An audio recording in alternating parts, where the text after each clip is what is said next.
Hi y'all. So I kind of missed a couple days there. I am 38 weeks pregnant. We have been having some sleeping issues with everybody in the family for right now. My kids have never been bad at sleeping, ever. I don't know if it was the time change. I'm not sure what happened. I know that we've been kind of putting the kids to bed an hour later than normal, just because we're trying to spend as much time with them as possible before the baby gets here. And I'm starting to realize that that was a mistake, a big mistake. Jet has started having night terrors. And if you don't know what night terrors are, they really suck for the kids and for the parents as well. Actually, for the most part, for the parents. Because the kids don't remember it. They don't remember screaming, they don't remember crying, they don't remember any of it. All it is you put the kid to bed, and pretty much 90 minutes, about an hour and a half in to their sleeping, they start, it's different for every kid, but pretty much they start screaming and crying, and you can tell that they're just really scared. It's sad to watch because you're just kind of like, what do I do? So I've been kind of researching a little bit of what I can do, and I found this product. It's called Lully. It is a solution to night terrors. That's exciting to me because I don't know if it's gonna go away or if it's gonna get worse when the baby gets here. When I was looking up what I can do for night terrors, the first solution that came up was they'll grow out of it, you just have to make it through this stage. But it never states like how long this is supposed to happen, like, oh, in a couple months it'll pass, no, for the most part it was like it passes when they've reached adolescence. I'm not waiting for my almost 2-year-old to reach adolescence before we fix this issue. I'm sorry, it's not gonna happen. What it does is it is a Bluetooth enabled device. It's about that big, and you stick it underneath the mattress, underneath the kid's mattress. So you open an app on your phone, and it tracks the night terrors. I think you answer 4 questions at the very beginning, and it will track the night terrors. So then once about 3 weeks passes, it has figured out when the night terrors occur for your specific child, and it will send off gentle vibrations right before that period of night terror happens. So say you put your kid to bed at 8, and about 9:30 to 10, we'll just say 10. Say 10 o'clock is when a night terror happens. Right before that happens, about 2 minutes before, it will send an alert to your phone, and you turn it on. You peek in on them, and when you're peeking in on them, you turn it on and you watch. It will turn off after 3 minutes. The vibrations will turn off after 3 minutes. But if you see your kid move before it turns off, you can turn it off manually. What they recommend you do for night terrors, if you're not going to wait it out, is to actually gently wake the kid before the night terror happens. Just kind of, not completely like get them awake, but just enough so that it kind of breaks that sleep pattern. So this device was actually created at Stanford University, and they back it up. Obviously, they've created it, and it is, for right now, the only solution to night terrors. And it's amazing. Just the fact that, 1, it's mobile, like it works with your cell phone, and 2, that it does what you're supposed to do. You're supposed to go in there and gently move them before the night terror happens, or just kind of break that unhealthy night terror, the stage 4 of non-REM sleep, back to the stage 3 of healthy non-REM sleeping. It's really ingenious, and I'm super excited. Also, if any point during the 3 weeks that he starts waking up, or your child starts waking up at different times, something else happens that messes with their sleep. You put it into the app that this problem happened at this time. He woke up in a night terror at this point in time, the app will adjust to that. From what I've read about the product, it has stopped 9 out of 10 children from experiencing night terrors. And you just keep it until whenever you... So my camera fell. Sorry. Definitely go check out the website. I will link it in the description box as well as like right here. But it is definitely something worth looking at. It's more of just an FYI for people that are going through the similar experiences. We've just kind of been thrown all these things all at once. Different view. This is our storage guest bedroom. Welcome. Oh my gosh. It's just coughing everywhere. That thing is demonic right now because if you have kids and you know some of the toys that contain batteries and the batteries start dying, they're very demonic sounding, and that train is creepy, to say the least. It's super creepy. So I've had more interruptions in this video than any of my other videos. Normally, I'm tired. I'm very tired. And I feel it. I just feel the exhaustion in my body, in my, just mentally I'm exhausted. And I'm only 38 weeks pregnant, so I'm so close to being there. We had Jet at 39 weeks, but we were still induced, so I don't know if I would have gone farther with him or not. My doctor is still pretty much convinced that I will go over about a week. So he's thinking that April 7th is when I will deliver this baby, and I really hope not, because that would stink, all the families leaving. I had a doctor's appointment on Monday, and he checked me. I am no change. I was so upset too because I've been having those contractions, and I was for sure that like the sharp shooting pains were doing something, and they're not. I feel like I am weeks away from labor. I don't feel like it's anytime soon. I don't know why. I don't feel like I'm going to be going anytime soon. And watch, I'll like, right after I post this video, I'll go into labor. But for right now, I feel like I am weeks away from... I did finally get my hospital bag packed. 38 weeks, here I am, finally got it. Other symptoms, they all went away. Every single one of them. I'm no longer having Braxton Hicks contractions. Haven't had one, and if I did, I didn't notice it. No more Braxton Hicks contractions. No more nausea feeling. My appetite's kind of normal. It's not like super intense, and it's not Still craving ice, even though I'm taking my iron medicine, and they've made sure that I'm not anemic and I don't need any more, but everything's good on that area. I'm just still craving ice and the water, like freezing cold water and ice, and I just want to eat the ice and drink the water, and that's all I want to do. So that's my only craving. Don't have any food cravings anymore, just ice and water.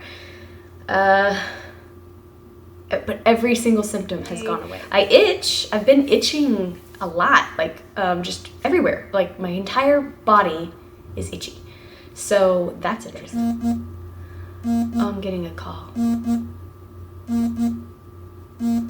I should answer that. I'm telling you, like everything, all kinds of distractions are happening. I think I've like made 5 different videos now, just like cutting them all. That was actually a delivery for a furniture piece.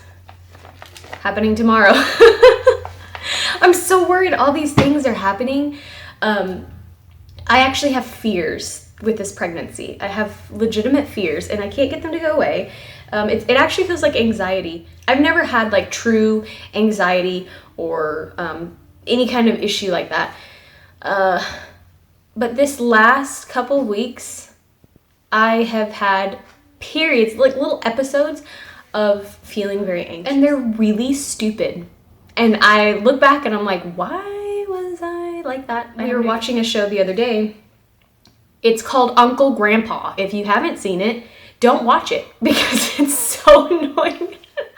I can't stand it, but it's it's one of those shows that's just kind of when your brain is full and you don't want to watch like a legitimate show and use your mind to like what, you know, when you're at that stage of you just don't want your brain to work anymore.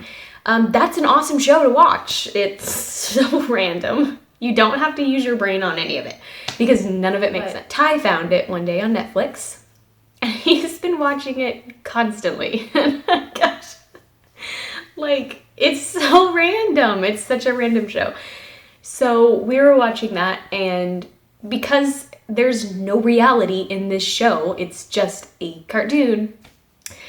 It always happens on a bus. They're like on this like RV thing, and one of the episodes, the window of the bus is, you can see it moving. You can see like the houses and the trees, and so you know the bus is moving, but all of the characters are in the back of the bus. And and still just thinking about it right now, it makes me feel very anxious. Like nobody is driving that bus. And it's so stupid. It's a cartoon. It's not reality, but oh my goodness, like I can still feel it right now. It makes me feel terrified. It's not really anything else going on. Let me show you my belly. I don't want to get up, so I'm going to just continue to say stuff about my belly until I actually get up. I don't want to move. Get my lazy booty off the floor. I don't know if you can actually see it because it's so down there. It's like really far down there. But I don't know if you can actually see. He has dropped 100%. You can say whatever you want. He has so dropped, and I'll tell you why. I'll tell you why I know this. That night, the Monday night that I was having those random uncomfortable feelings and contractions and just everything happening at once right after my appointment.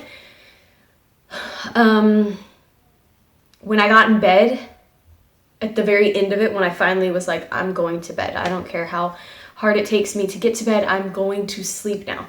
I rolled on my back and I could see my rib cage. I could actually suck in and my ribs are there. Like I feel my ribs. I've not felt my ribs in forever. Starting to feel like this video was just not meant to be today. So another legitimate fear is my water breaking in public. And it's so, everybody kind of, for the most part, fears that a little bit, but mine is like, I am terrified, 100% terrified. One of my biggest ones is, I'm so like, because I know if it happened, they would be the most forgiving people. I love our church. I love our church family. They are the sweetest people in the entire world. If you've had a horrible experience at church, come to my church because I'm telling you right now, they will make you feel like you are the most awesome person. They're just so loving. They're just like a big family and I love it. And so I know that if anything, these people would be the most forgiving, but I am terrified. My husband plays in the orchestra at the top with the choir and everything. He plays his trumpet. And he's up there for the first half of the service because we just sing for the first half of the service pretty much. And I am terrified that I'm going to be sitting there and watching him up on the stage. He's on the stage. I'm sitting down here.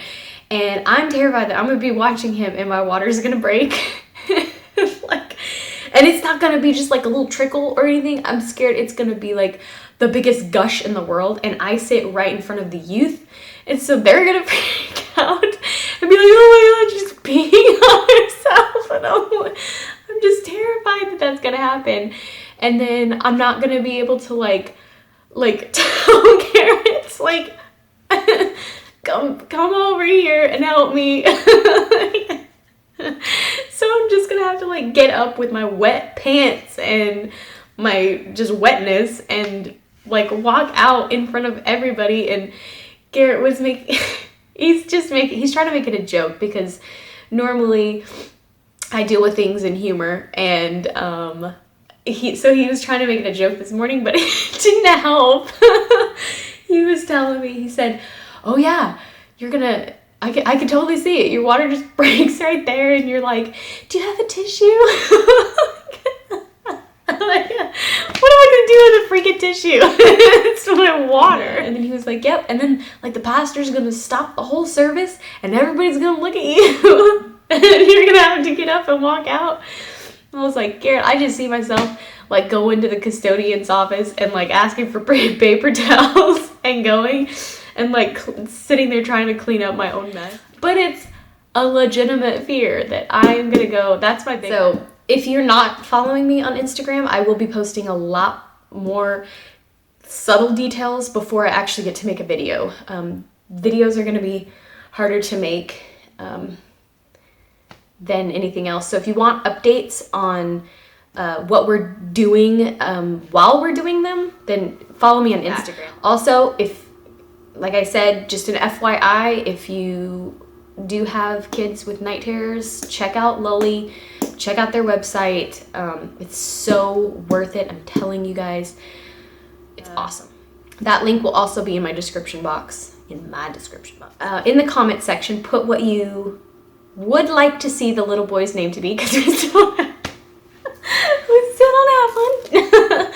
But see, just write what you would like to see the baby's name to be, and be for real, because one of my friends is so adamant that I should name this one Night, and not because it's actually like a cool, I mean it is a cool name, it's such a cool name, but our last name is Bishop, so Night Bishop doesn't really go. It's to me, I don't know, it just sounds a little bit off.